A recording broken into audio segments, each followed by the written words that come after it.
এতগুলো গাজর এতগুলো গাজর কি করব? রেখে দিলে তো নষ্ট হবে। এক কাজ করি, আজকে গাজরের রসমালাই বানাই। প্রথমে গাজরগুলো ভালো করে ছিলে নিন, এরপর ছোট ছোট টুকরো করে কেটে নিন।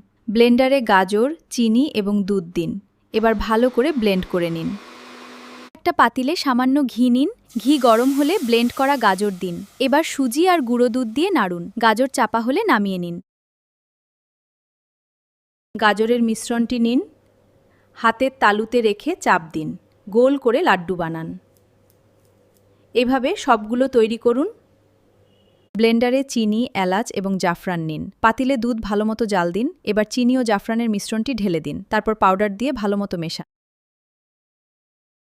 জাল করা দুধগুলো একটা কাচের পাত্রে ঢেলে নিতে হবে। এবার গাজরের লাড্ডুগুলো পাত্রে দিয়ে দিন। এক এক করে সব লাড্ডু দুধে দিয়ে দিতে হবে।